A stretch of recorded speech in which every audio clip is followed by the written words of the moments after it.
Estamos a cuánto, a 15, 16, 15 de enero. Y los veo tan fervientes estando aquí con el principio de Gálatas, pero quiero verlo con la misma fervencia terminando Gálatas, que esto no sea... Gracias por estar aquí. Qué bendición poder estudiar un libro tan importante como vamos a tratar de explicar esta noche. Y vamos al Señor primero para pedirle a Dios que nos ilumine, que el Señor nos dé espíritu de sabiduría en el conocimiento de su palabra. Padre Celestial, esta noche te damos gracias, Señor. Gracias primero que podemos reunirnos alrededor de tu mesa. Señor, tu mesa es donde tú impartes el pan de vida. Y tu palabra es el pan. Y no solo de pan vive el hombre, sino de toda palabra que sale de tu boca.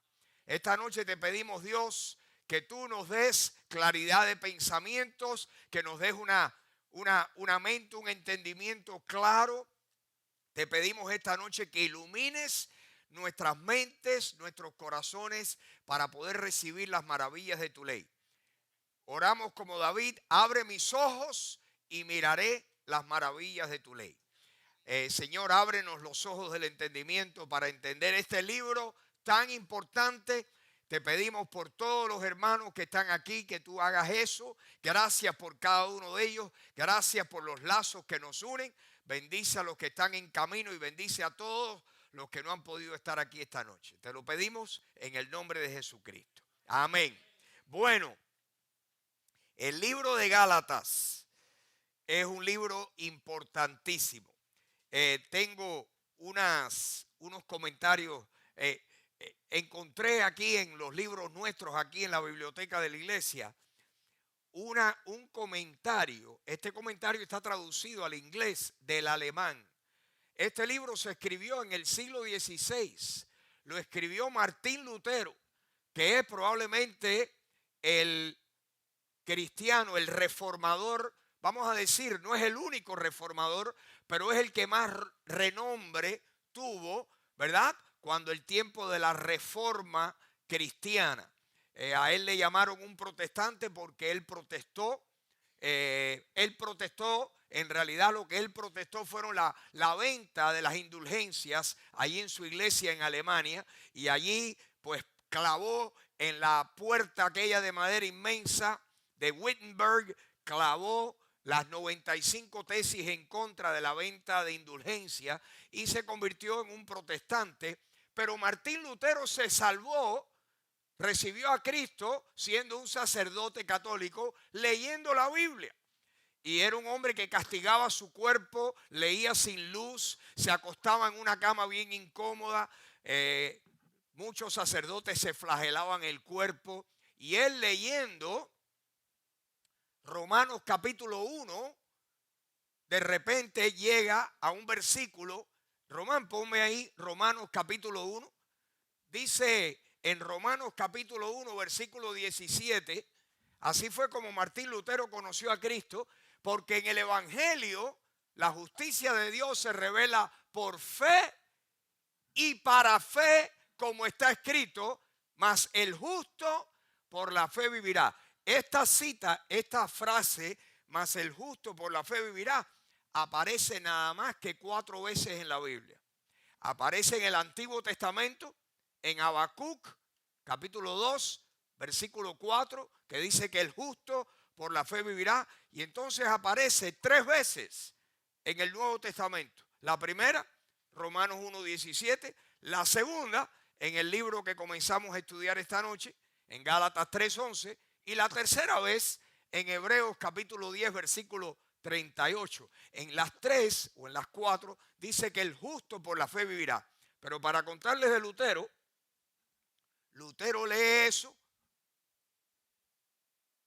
El justo por la fe vivirá. Ese no soy yo. Yo estoy tratando de ganarme la vida por medio de mis buenas obras. ¿Cómo que es esto? Que el justo vivirá por fe. Que en el Evangelio la justicia de Dios se revela por fe y para fe. Eso capturó la atención de Martín Lutero, continuó leyendo y dice la historia que leyendo el libro de Romanos recibió a Cristo. Y este libro es el comentario de Martín Lutero que alguien lo tradujo del alemán al inglés, porque miren lo que dice sus notas, miren el comentario que hace Martín Lutero, si es importante el libro de Gálatas o no. Miren lo que dice aquí, la primera notica que tienen arriba en sus hojitas de notas esta noche. Martín Lutero dijo: la epístola a los Gálatas es mi epístola, con la cual estoy desposado. Esta epístola es, y este es el nombre de su esposa, porque después de dejar de ser un sacerdote, se casó y su esposa se llamaba Catherine Bombora. Y dice: esta epístola, la epístola a los Gálatas, es mi esposa, esta es mi Catherine Bombora. Así de importante consideraba Martín Lutero la epístola a los Gálatas. Y por cierto, la epístola, saben, el niño, ¿verdad?, que estaba en la clase bíblica de niños y le preguntó a la maestra: ¿quién es? ¿Qué son las epístolas? Y el niño, queriendo ser muy inteligente, dijo: las esposas de los apóstoles. No es así. No, la epístola no es la esposa de los apóstoles, la epístola es una carta. Pero quiero leerles la introducción de Martín Lutero en este libro acerca de la epístola a los romanos. Dice así: una vez más me he dado a la tarea, en el nombre del Señor, de exponer esta epístola de San Pablo a los Gálatas. No es porque yo desee enseñar algo nuevo o desconocido, pues por la gracia de Dios ya Pablo es bien conocido por ustedes. La razón es porque frecuentemente les he advertido que existe un peligro inminente, que el diablo nos robe la pura doctrina de fe y la sustituya por doctrinas de obras y de tradiciones humanas. Por lo tanto, es muy necesario que esta doctrina de fe sea leída y expuesta en público. No importa cuán bien conocida sea o cuán cuidadosamente estudiada, el diablo, nuestro adversario, quien anda alrededor buscando a quien devorar, no está muerto. Y nuestra carne también está viva. Además, todo tipo de tentación nos atacan y nos oprimen de todas partes. Es por eso que esta doctrina no puede ser proclamada y enseñada demasiado. Si se pierde y perece el conocimiento de la verdad, la vida y la salvación se pierde y perece también. Pero si esta enseñanza prolifera, todo lo bueno florece y prolifera. La verdadera religión, la genuina adoración, la gloria de Dios y el conocimiento correcto de todas las cosas también crecerán. Martín Lutero consideraba que la epístola a los Gálatas era muy importante y yo coincido. Quiero que vean sus notas. Gálatas, vamos a leer cada notica aquí. Vamos a ver algunos pensamientos. Gálatas es la carta magna de la libertad cristiana. Así como la carta magna fue la libertad para los ingleses, el libro de Gálatas es la carta magna de la libertad cristiana. ¿La libertad de qué? La libertad de la esclavitud de la ley de Moisés, de la ley mosaica. Y esta noche vamos a hablar mucho de esos tres personajes. Déjeme subir este ya, Román, puedes quitar ese si quieres. Así que el libro de Gálatas es importantísimo. Leyendo un poquito la la historia de Lutero, Lutero consideraba que 3 libros eran importantísimos: el Evangelio de Juan, la carta a los Romanos y la carta a los Gálatas. Pero él decía que su favorita, por supuesto, ya lo oyeron, dicho por sus labios. Gálatas, punto número 3. Gálatas enseña que somos justificados, o sea, la tercera línea, ¿verdad? Gálatas enseña que somos justificados por la fe en Jesucristo sin la ayuda de la ley de Moisés. Tal vez el handicap mayor que nosotros tenemos es que desde niños se nos enseñó que los 10 mandamientos, que la manera de agradar a Dios es con los 10 mandamientos, y que si rompemos los mandamientos estamos muy mal. Y como tenemos conocimiento de la ley de Moisés, nos es dificilísimo, a la mayoría de las personas les es dificilísimo entender de que la salvación sea por el sacrificio de Cristo. Porque pensamos que como un Dios tan grande va a ser tan fácil la entrada al cielo. Y no es que sea tan fácil, es que es tan difícil que nadie la podría obtener ¿verdad? Por la obediencia estricta a la ley. Porque si hubiera que obedecer la ley, tendríamos que haberla obedecido toda nuestra vida sin faltar ni un solo punto. Imagínense ustedes eso. Así que Gálatas enseña que somos justificados por la fe en Jesucristo. El cuarto pensamiento. Gálatas enseña que el perdón de nuestros pecados, el nacer de nuevo, la salvación de nuestras almas, la vida eterna, el evitar la ira de Dios, que todo esto se obtiene por la fe en Jesucristo sin nada que ver con la ley de los mandamientos. Todavía sigue siendo una píldora difícil de tragar. Pero vamos a entrar en materia porque Gálatas nos enseña precisamente eso. Quinto pensamiento. Aparte de que la salvación no se obtiene por los mandamientos, Gálatas enseña otra cosa importantísima, que es que Gálatas enseña que la verdadera espiritualidad, el ser verdaderamente espirituales, se obtiene a través de una relación con el Espíritu Santo y no se obtiene con la ley de Moisés ni con leyes de ningún hombre. No son con las reglas. Las reglas no lo pueden hacer a uno espiritual. Quien único lo puede hacer a uno espiritual es el Espíritu y someternos al Espíritu. Y Gálatas habla de eso.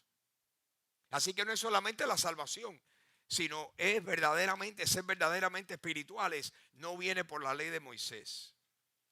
Ahora, leamos el propósito de Gálatas. Miren lo que dice ahí, ese último pensamiento. El propósito de Gálatas es defender el Evangelio de Jesucristo de toda contaminación de condiciones o requisitos de la ley mosaica, los cuales pudieran cambiar el carácter de un evangelio de pura gracia. Piensen en eso, mediten en eso. El propósito es defender el evangelio, impedir que condiciones acerca de la ley entren a ser parte del evangelio. Y miren el próximo punto, para que el evangelio sea verdadero.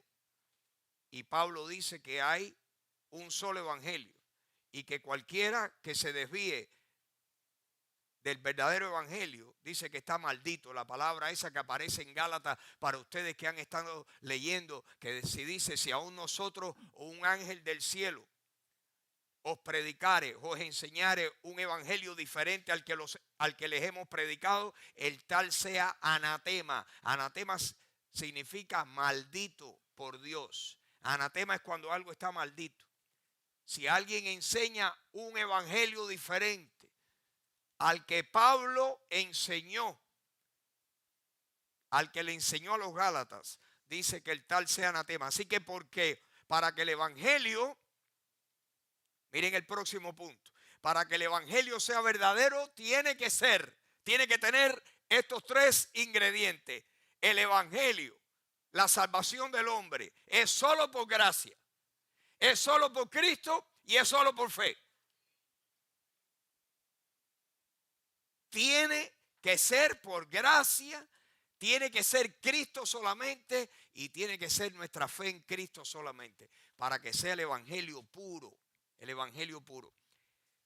Los Gálatas, como vamos a tratar de hacer esta noche y de explicar, los Gálatas recibieron la enseñanza de un grupo de personas que se hicieron, que eran prevalentes en el primer siglo, en el Nuevo Testamento, que enseñaban algo diferente al evangelio de Pablo. Y los Gálatas recibieron la enseñanza. Y el libro de Gálatas es, le voy a decir varias cosas. El libro de Gálatas es un libro correctivo, nada más que correctivo. Ustedes saben que una cosa es enseñar algo positivo, hazlo así y así y así. Pero cuando un entrenador ve a un jugador haciendo algo mal hecho, no, lo primero que le dice, eso que estás haciendo está mal. Lo corrige. Correctivo significa, ¿verdad?, que es algo que necesita, que se está impartiendo para corregir un problema. El diccionario dice, correctivo es que corrige una falta, un defecto, un problema o que es útil para ello. Y el peor problema, la peor corrección y el problema de los Gálatas no era que Pablo estaba corrigiendo su conducta, era que estaba corrigiendo su entendimiento. Era su comprensión. Y óigame, cambiar a una persona y decirle que está pensando mal, no es fácil. Y Pablo lo que hacía era corregir en Gálatas no la conducta, sino el entendimiento de los Gálatas. La carta más severa, el apóstol Pablo escribió la mitad del Nuevo Testamento. El Nuevo Testamento tiene 27 libros. 13 de ellos los escribió el apóstol Pablo. Y hay un libro que no tiene la firma del autor, que es el libro de Hebreos, pero que se entiende por el contenido y lo que dice, que es muy, muy parecido toda la prosa y todos los argumentos como Pablo los presentaba y que se le atribuyen a Pablo, aunque él no le puso su nombre y no lo inició diciendo Pablo que escribió esta epístola a los hebreos. Si ese es el caso, entonces Pablo escribió más de la mitad del Nuevo Testamento, porque de 27 libros entonces escribió 14, pero sabemos que escribió 13. Dios lo utilizó de una manera inmensa porque Pablo jugó un papel importantísimo en el Nuevo Testamento, porque Pablo fue el apóstol a los que no eran judíos. Dice que Dios lo llamó a ser el apóstol a los incircuncisos, a la incircuncisión, que eran los gentiles, las otras nacionalidades. Que Pedro fue el apóstol a la circuncisión y que Pablo fue llamado a la incircuncisión. De ahí que todos los viajes misioneros, desde que Dios envía el primer grupo misionero fuera de la zona de allí de Israel y de la zona del área vecina, el primer misionero, el primero que salió fue Pablo y Bernabé. Así que Pablo jugó un papel importantísimo. Y qué interesante que de todas las cartas que Pablo escribe, de todos los libros que escribe, el libro a los Gálatas es el más severo. Allí no anduvo titubeando, no hubo ninguna afirmación positiva a los hermanitos, ningún elogio hacia los Gálatas, ninguna expresión de agradecimiento, nada positivo. Todo fue severo porque era una carta donde Pablo estaba expresándole su corazón. Él estaba defendiendo el evangelio para todos los tiempos. Estaba defendiendo la verdad del evangelio para siempre, y los Gálatas estaban siendo atacados con lo que a través de la historia sabemos que todos los cristianos hemos sido atacados. La salvación es por fe y por obra juntos, o es por fe solamente. ¿Cómo es esto? Pablo defiende todo eso. La epístola a los Gálatas fue una carta combativa. fue la carta de pelea de Pablo. O sea que Pablo dijo, me voy a poner la pintura de guerra y voy a salir a pelear. En otras era el manito y el amor. Aquí era, aquí salió a guerrear. Ninguna tolerancia con el legalismo. La más fuerte declaración y defensa de la justificación por fe se encuentra en el libro de Gálatas. Dicen, ¿verdad? Alguien ha querido comparar Gálatas con Romanos. Dicen que Pablo escribió Romanos con la cabeza, pero que escribió Gálatas con el corazón. Es una comparación nada más. ¿Por qué? Porque en Gálatas hay una clase de emoción. Ahí les dice, ustedes son Gálatas insensatos. ¿Quién los ha engañado? La palabra engañado que aparece, si ustedes la llevan leyendo, ¿quién os ha engañado? Es ¿quién os ha embrujado?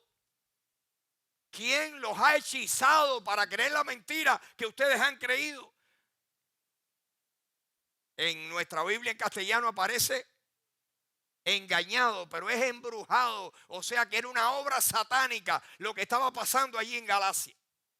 Dicho sea de paso, quiero mostrarles un poquito de Galacia, porque aunque alguno de ustedes no lo crea, hay algunos aquí que tenían un requete tatarabuelo que estaba por allí. ¿Qué le parece? Y le voy a explicar por qué. A ver, Román, ponme primero el mapa. Vamos a decir ese primer mapa. Todo el mundo se ubica ahí. A ver, allá en la esquina izquierda, ¿verdad? Esta es cuánto avanzó el cristianismo, pero no quiero que vean eso en este momento. En los primeros 300 años de la historia, ¿verdad? Desde después que Jesucristo resucitó. Pero, a ver, ¿ven bien? Bien, por lo menos si no ven las letricas, a ver, ven la forma de los países. Allá a la izquierda, ¿qué vemos? Vemos la península ibérica, España, la madre patria. Después vemos la bota de Italia, ¿correcto? Después nos movemos hacia la derecha y vemos a Grecia. Luego nos movemos un poquito más a la derecha y vemos Asia Menor. Bueno, hoy en día España sigue siendo España, Italia sigue siendo Italia, Macedonia, ¿verdad? Donde está ahí Macedonia, ¿verdad? Y Grecia, del lado de acá donde dice ahí Asia Menor, ahí es hoy en día la nación de Turquía,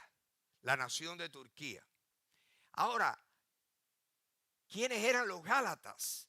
¿Qué era Galacia? Dame el próximo mapa, Román.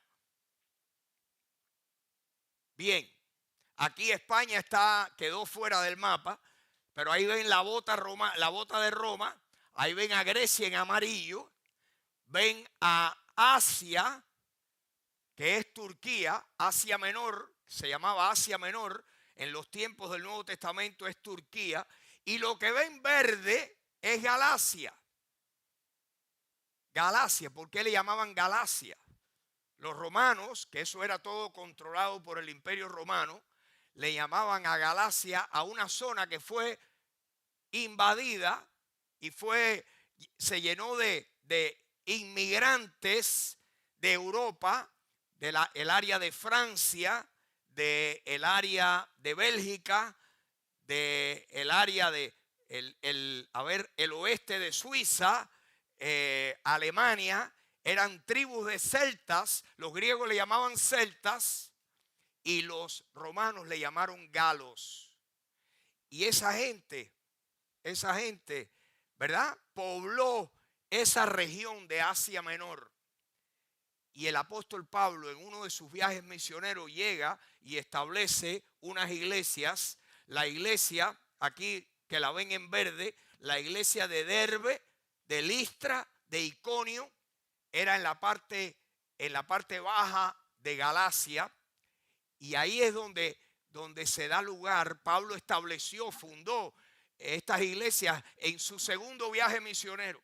Allí llegó y allí predicó el evangelio y aquella gente recibió a Jesucristo, y es la región de Galacia. Los galos, ¿verdad? Son principalmente franceses, eran tribus tribus que pelearon contra los romanos eran guerreros, eran gente brava. ¿Y a dónde llegaron? Llegaron al norte de España. Por eso el norte de España se llama Galicia. Y gallegos y asturianos, primos hermanos. Y los moros no llegaron allí porque los príncipes asturianos los pararon entre las montañas aquellas, entre la cordillera Cantábrica y los Pirineos. No pudieron cruzar entre el frío y aquellos guerreros no pudieron conquistar el norte de España. Así que si ustedes tienen algún abuelo, bisabuelo, tatarabuelo, gallego, el libro de Gálatas le cae a usted, pero perfecto, como anillo al dedo. Así que Galacia, la región de Galacia, era en esa zona del mundo del primer siglo. Ahora, a ver, quítenme ahí el mapa. Quiero mostrarles algo, porque esta noche, fíjense,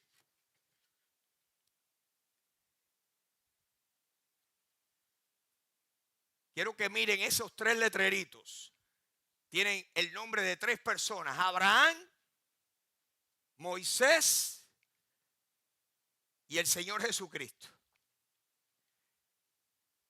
La persona que entienda bien la diferencia, los distintivos entre Abraham, Moisés y Jesucristo, va a tener la posibilidad de entender más a fondo el libro de Gálatas. Hay dos puntos que yo he puesto aquí en esta hojita. Dice así: para entender a fondo la carta a los Gálatas necesitamos primero conocer la historia de Abraham, la historia de Moisés y la historia de Jesús. ¿Por qué? Porque estos tres personajes aparecen en el libro de Gálatas y en otros libros. Y tenemos que entender la diferencia entre los tres. Vamos a empezar por Abraham. Ustedes todos saben que Abraham, ¿verdad?, es conocido como el padre de la fe. El padre de la fe, ¿verdad? Es el amigo de Dios. Era o fue el padre de la nación de Israel. Acuérdense, la historia de Abraham comienza en Génesis capítulo 12. Génesis capítulo 12. Y su vida, la historia de su vida, la biografía de su vida, termina en Génesis capítulo 25. Lo tienen ahí en sus notas, ¿verdad que sí? Los eventos más importantes en la vida de Abraham ocurren en los siguientes capítulos. Capítulo 12, que se lo tienen que leer para entenderlo bien. Capítulo 15, capítulo 17, capítulo 18 y capítulo 22. Como ustedes saben, Dios se le aparece a Abraham mientras que Abraham era caldeo, era de Ur de los caldeos, era un iraquí. Caldea era antiguamente la moderna nación de Irak. Y Abraham era caldeo, era semita, era de la raza semita, descendiente de uno de los tres hijos de Noé, de Sem, era semita. Por eso los judíos se consideran semitas y arameos. Allá Dios, en Génesis capítulo 12, me imagino que muchos de ustedes saben que Dios le habló y le dijo: sal de tu tierra y de tu parentela, que te voy a mostrar una tierra que te la voy a dar a ti y a tus descendientes. Y Abraham, sin saber a dónde iba, salió, ¿verdad? Y Dios lo guió y lo llevó hasta la tierra de Canaán. Por eso la historia de Abraham comienza en Génesis capítulo 12. Lo interesante es que Abraham no tenía hijos, su esposa era estéril. Y Dios le promete, le dijo: tu descendencia va a ser tan numerosa como la arena del mar. Y Abraham no tenía ni un solo hijo. Y por eso Abraham es el padre de la fe, porque dice que por años esperó. Dice Romanos 4 que Abraham esperó en esperanza contra esperanza para ser padre de mucha gente, porque esperó por años creyendo. Dice que estaba plenamente convencido de que Dios era fiel para cumplir todo lo que le había prometido. Y con esa esperanza y con esa fe se mantuvo por años hasta que Dios cumplió. Llegó el tiempo y Dios dijo, ahora llegó la cosa. Y Abraham dijo, Sara, a trabajar se ha dicho. Y cuando eran ya ancianos, más de 90 años, ya usted sabe, hablando de milagros, Dios mío, Dios le dijo, Sara, mi hija, ponte para tu número,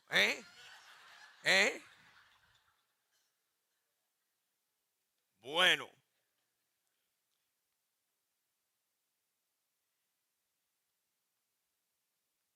en el capítulo 18 es donde Abraham, donde Dios le dice, llegó el momento. Génesis 12 comienza su historia. Génesis 18, si se lo leen, es donde Dios le dice, ahora, de aquí al tiempo señalado, Sara concebirá y dará a luz un hijo, y ese es el hijo de la promesa. Capítulo 22 es un capítulo importantísimo en la vida de Abraham. ¿Por qué? Porque en el capítulo 22 Dios le dice, Abraham, aquí estoy, Señor.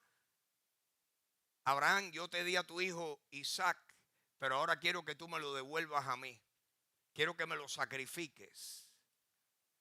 Y la Biblia dice que Abraham agarró a su hijo y se fue para el monte de Moriah. Abraham vivía en la tierra de Canaán y el monte de Moriah es uno de los montes de Jerusalén. En mi opinión, ¿verdad? Es más, se sabe que el monte de Moriah es donde está el templo, donde se edificó el templo, en ese pináculo ahí. Así que el capítulo 22, y luego Dios, cuando Abraham ya le iba a degollar a su hijo, Dios le habló y le dijo no. Y Abraham miró y vio un carnero, ¿verdad? Enganchado por los cuernos en una zarza y dijo, este es el sacrificio. Ya sé que tú ni me niegas a tu hijo. Y Abraham se convirtió en un tremendo ejemplo. Y eso era todo eso era simbólico para mostrarnos muchas cosas. Pero en mi opinión, el capítulo más importante en la vida de Abraham es el capítulo 15. El capítulo 15. ¿Por qué? Quiero que vean la nota número 1 que dice número 1, Génesis capítulo 15. Ahí le escribimos los primeros 6 versículos de Génesis. ¿Por qué? ¿Por qué? ¿Qué pasó en Génesis 15? En la vida de Abraham. ¿Están todos ahí? ¿Encontraron el número 1? Dice, después de estas cosas vino la palabra de Jehová a Abraham en visión, diciendo, no temas, Abraham, yo soy tu escudo y tu galardón será sobremanera grande. Y respondió Abraham, esto es en Génesis 15, la relación con Dios empezó en Génesis 12. Abraham le responde, Señor Jehová, ¿qué me darás siendo así que ando sin hijo y el mayordomo de mi casa es Eliezer el Damaseno? Nada más que tengo un mayordomo que va a ser el heredero mío. Dijo también Abraham, mira que no me has dado prole, y he aquí que será mi heredero un esclavo nacido en mi casa. Luego, miren lo que dice ahora. Ahora vienen los versículos más importantes. Luego vino a él palabra de Jehová diciendo, no te heredará este, sino un hijo tuyo será el que te heredará. Y con la misma Dios lo sacó. Evidentemente fue de noche. Fue de noche y probablemente fue una revelación, un sueño de noche. Dice que Dios lo llevó afuera y le dijo, mira ahora los cielos y cuenta las estrellas, si las puedes contar. Y le dijo el Señor, así será tu descendencia. ¿Y cómo respondió Abraham a Dios? Miren lo que dice el 6. Y creyó a Jehová y le fue contado por justicia.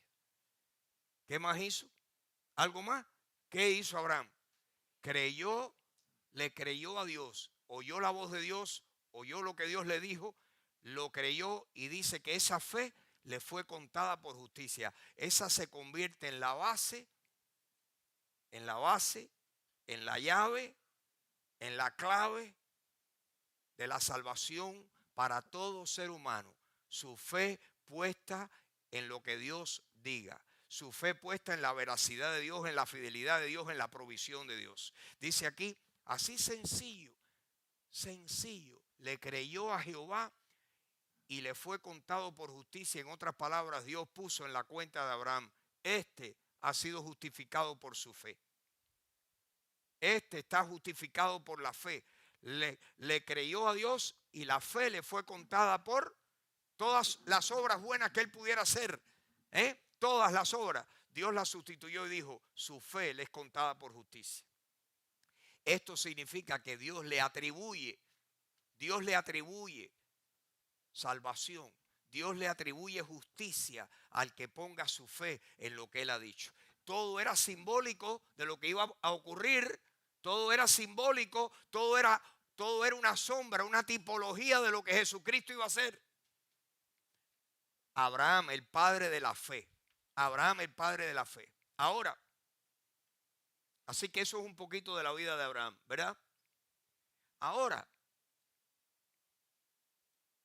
ustedes saben que Abraham tuvo un hijo que se llamó Isaac. Tuvo más hijos, pero tuvo uno que fue el hijo de la promesa, que se llamó Isaac. Isaac tuvo dos hijos. Uno se llamó Esaú y el otro se llamó Jacob, al que Dios seleccionó para que continuara el linaje del Mesías, de Jesucristo. Fue a uno de los 12 hijos que Jacob tuvo. Perdón, Isaac tuvo dos hijos. Dios escogió a Jacob. Luego le cambió el nombre y le puso Israel. E Israel tuvo 12 hijos. 12 hijos. Que son las 12 tribus de Israel. Pasó el tiempo y llegamos al tiempo de Moisés. ¿Saben cuántos años pasaron? Desde Abraham hasta Moisés, más de 400 años de historia. 400 años de diferencia. Abraham aquí y Moisés aquí. ¿Quién vino primero? ¿Moisés o Abraham? Abraham vino 400 y tantos años antes. La promesa que Dios le hizo vino mucho antes de Moisés. Moisés es un descendiente de Leví. Abraham, el nieto de Abraham, se llamó Israel. E Israel tuvo 12 hijos. Dicho sea de paso, ¿de quién es Jesús descendiente? No de Leví. Él viene de la tribu, el león de la tribu de Judá. Jesucristo, María y José, ambos son descendientes de Judá. Moisés, descendiente de Leví. Dios puso tremenda separación. No vienen de la misma, vienen del mismo tronco de Israel, pero no vienen. Jesucristo no tiene nada que ver con Moisés. Moisés viene de la tribu de Leví. Leví es los que en el tiempo de Moisés se convierten en los sacerdotes. Los sacerdotes de Israel eran los descendientes de Leví. Por eso le llamaban como a los sacerdotes levitas. Aarón, el hermano de Moisés, de la tribu de Leví. Los levitas, todos descendientes de Leví. Jesucristo, descendiente de Judá. Dios puso distancia porque Jesucristo no tiene nada que ver con Moisés.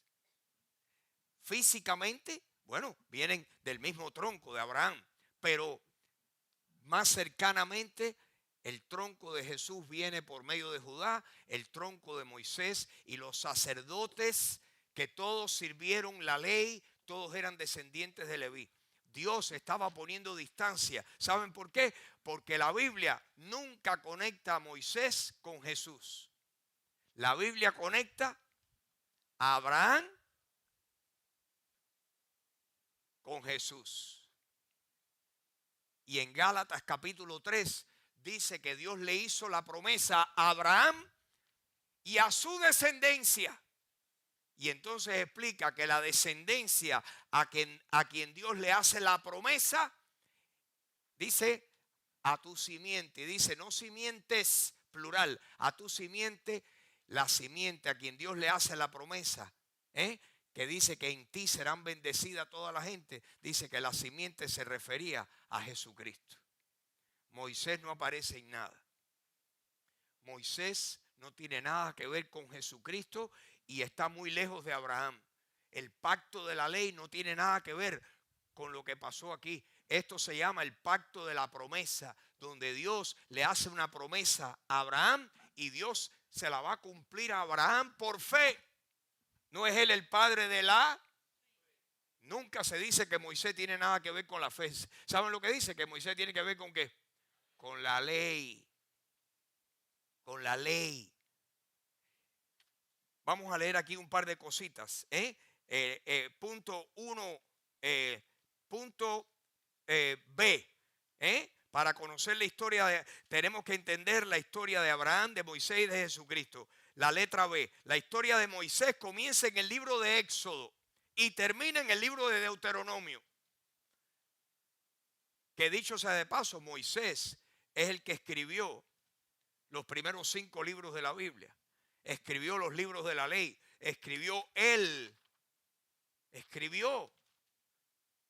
en tercera persona el libro de Éxodo y el de Levítico y el de Números y el de Deuteronomio. Pero su vida comienza en Éxodo en el capítulo 2 y termina al final de Deuteronomio cuando muere antes de entrar en la tierra prometida. Moisés es quien le entregó al pueblo de Israel la ley de Dios escrita en mandamientos. Así que Moisés está relacionado con la ley. Él fue el que trajo la ley, el que descendió del monte de Sinaí con la ley en sus manos. Dios le entregó la ley. Y aquí en Gálatas vamos a ver cuál es el propósito de la ley. Todo eso lo vamos a ver. Así que Moisés tiene que ver con la ley. También tiene que ver con algo interesantísimo, que es que Moisés es quien le da el mandamiento al pueblo de Israel. Miren lo que dice aquí el pasaje bíblico número 2, que tiene el número 2. Levítico, capítulo 12, versículos 1 al 3. Le habló Jehová a Moisés diciendo, habla a los hijos de Israel y diles, la mujer cuando conciba y dé a luz varón, sea inmunda 7 días, sea impura 7 días. Conforme a los días de su menstruación será inmunda. Versículo 3. Y al 8º día se circuncidará al niño. Las ceremonias judías, las ceremonias de Israel con un ser humano desde el 8º día de su nacimiento comienzan con su circuncisión. Y de ahí, cuando ese niño crecía, se le enseñaba a seguir todas las enseñanzas de la ley. Claro, como no las cumplían, tenían que traer los corderos para sacrificarlos, para cubrir su pecado por un tiempo. El sumo sacerdote, descendiente de Aarón, tenía que entrar al lugar santísimo a ofrecer una vez al año un sacrificio, ¿verdad? Por todos, incluyéndose él.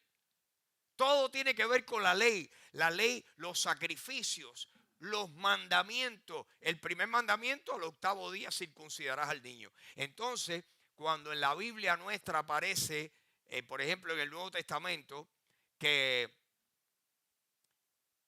los judíos decían que había que seguir la circuncisión de Moisés, se refería a este pasaje, a Levítico capítulo 12.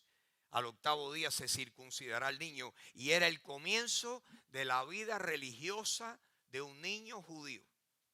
El comienzo de la vida religiosa. Y era enseñarlo a cumplir todo. Y hasta el día de hoy, al 8º día, circuncidan a los varoncitos y les enseñan hebreo y les enseñan la ley y el Shabbat y esto y lo otro. Y los que son bien, los que llevan su religión al pie de la letra, lo que tienen encima es una montaña de mandamientos. Una montaña. La ley es una carga que nadie puede llevar. Porque si fueran solo los 10 mandamientos, pero hay cientos de otros.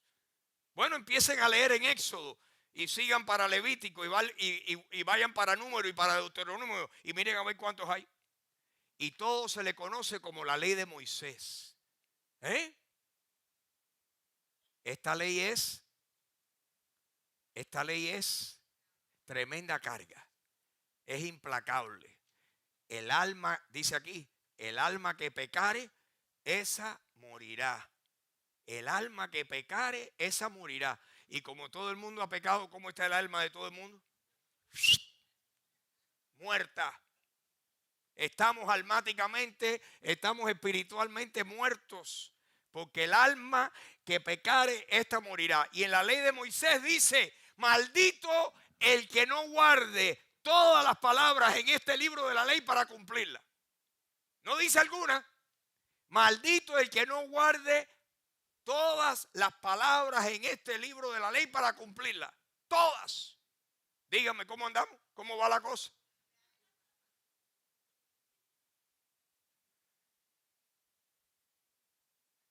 No es fácil.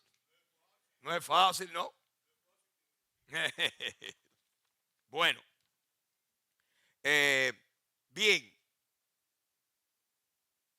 Ahora, Jesucristo, letra C, 1C, es el Mesías, el Salvador prometido por Dios, quien vendría a redimirnos y salvarnos de nuestros pecados.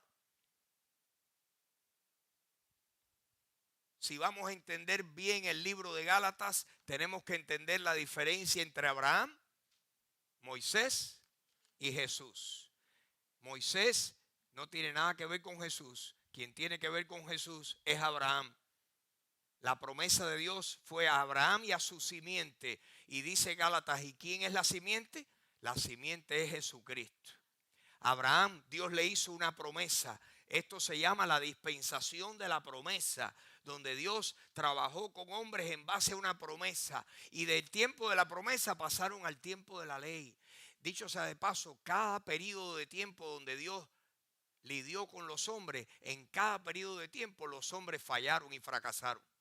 En el tiempo de Adán, la inocencia, los hombres fallaron. En el tiempo de la conciencia, los hombres violaron su conciencia. En el tiempo del gobierno humano, los hombres violaron el gobierno humano. En el tiempo de la promesa, también los hombres violaron, fracasaron.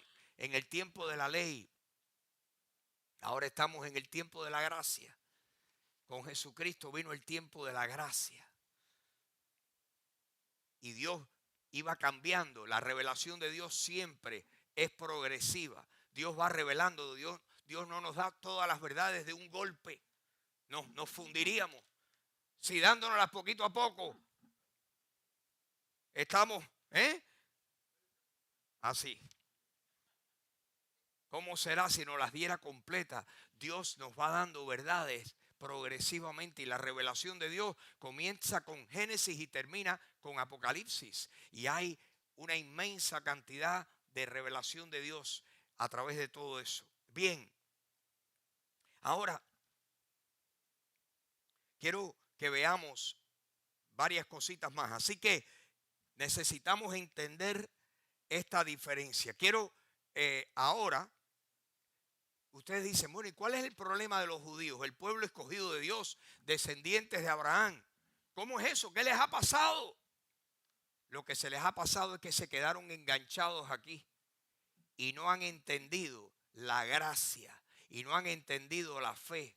Ese es el gran problema. Quiero que vean el número 3, lo que dice Romanos capítulo 10, donde Pablo explica cuál es el problema de sus compatriotas. ¿Qué pasó?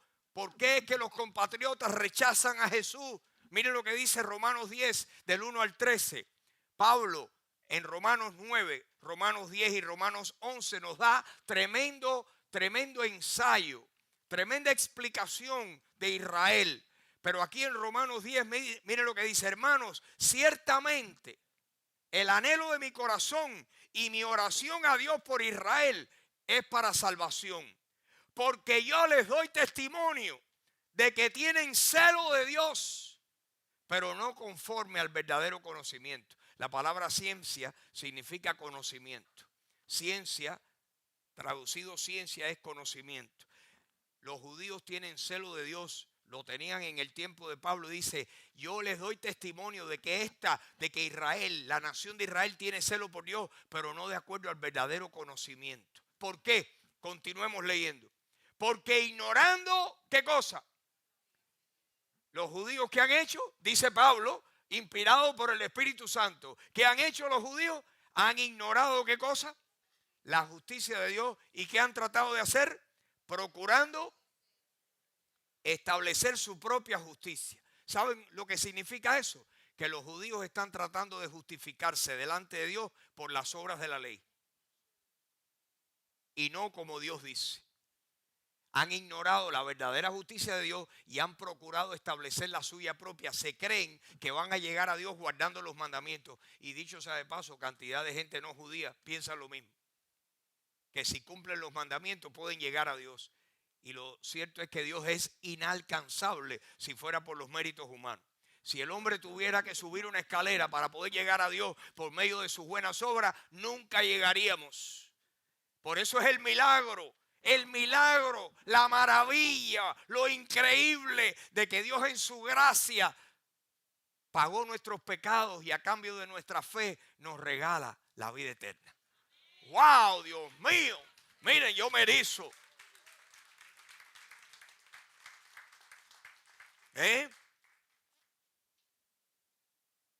Y dicho sea de paso, mis hermanos, la salvación no es una combinación de las dos.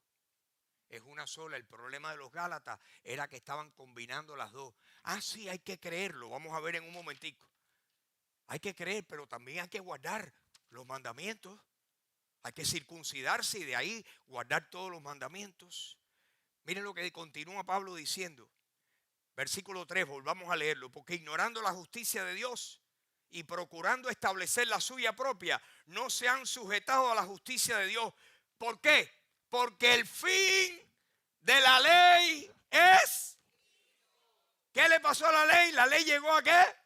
A su fin. Vino una señora hace unas cuantas semanas y me oyó hablar el domingo por la mañana y explicar el evangelio y me partió para arriba. Terminó la reunión y me partió para arriba y me dijo, pero dígame así muy...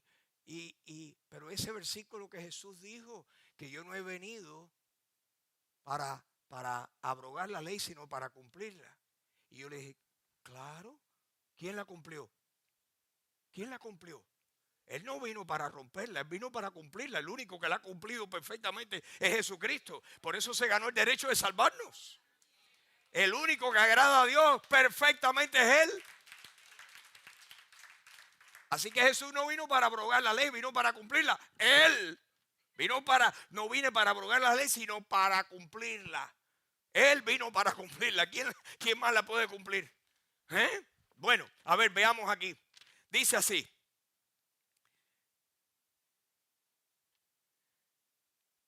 Porque el fin de la ley es Cristo para justicia a todo aquel que ¿qué? Mis hermanos, aquí hay bendición de Dios. Versículo 5, porque de la justicia que es por la ley, Moisés escribió lo siguiente. La justicia que se pudiera obtener por medio de la ley, ¿qué escribió Moisés? El hombre que haga estas cosas, ¿qué hará? Vivirá por ellas. ¿Qué hay que hacer para vivir? Hay que hacerlas. ¿Cuántas? Todas. Versículo 5. Perdón, versículo 6. Tremendo pero ese. Pero la justicia que es por la fe. La justicia que es por la fe, así que esa es otra justicia, otro tipo de justicia, porque Abraham le creyó a Dios y le fue contado por... La justicia que es por la fe dice así, no digas en tu corazón quién subirá al cielo, esto es para traer abajo a Cristo, o quién descerá al abismo, esto es para hacer subir a Cristo entre los muertos. ¿Qué dice la justicia que es por la fe? Versículo 8. Cerca de ti está la palabra. ¿Cómo está la palabra? Cerca de ti. ¿Está dónde? En tu boca. ¿Y dónde más? En tu corazón. Y miren lo que dice Pablo ahora. Esta sí es la palabra de fe que predicamos. Versículo 9. Que si confesares con tu boca que Jesús es el Señor y creyeres en tu corazón que Dios le levantó de los muertos, serás salvo. Esa sí es la justicia que es según Dios. La justicia que es según Israel es que el que haga todas estas cosas, y dice que han procurado establecer su propia justicia y han ignorado la verdadera manera de justificarse delante de Dios. Porque la justificación delante de Dios es: Señor, no puedo, Señor, no puedo. Si tú no me salvas, si tú no tienes misericordia de mí, yo no me puedo salvar porque no puedo hacer todo lo que necesitaría hacer. Y Dios le dice: ahí está mi hijo, él murió y resucitó por ti, y así es como me salvo. Cree en él, confía en él, acéptalo a él. Jesucristo, sálvame. Su fe le es contada por justicia. ¿Qué hizo el ladrón en la cruz? Señor, yo estoy. Acuérdate de mí cuando vengas en tu reino. De cierto te digo que hoy estarás conmigo en el paraíso. La salvación es como dice aquí Pablo, que si tú confiesas con tu boca que Jesús es el Señor y crees en tu corazón que Dios lo levantó de los muertos, serás salvo. ¿Por qué? Versículo 10 lo explica. Porque con el corazón se cree para justicia, pero con la boca se confiesa para salvación. Versículo 11, pues la Escritura dice: todo aquel que en él creyere no será avergonzado. Versículo 12, porque no hay diferencia entre judío y griego, pues el mismo que es Señor de todos es rico para con todos los que le invocan. Versículo 13, porque todo aquel que invocare el nombre del Señor será. ¡Wow! ¡Wow! ¿Qué clase de carga nos ha quitado el Señor Jesucristo? Y el libro de Gálatas es la defensa de lo que yo les estoy diciendo. Y esta noche no hemos entrado, nada más que estamos dando la introducción. Dios mediante, el miércoles que viene vamos a entrar.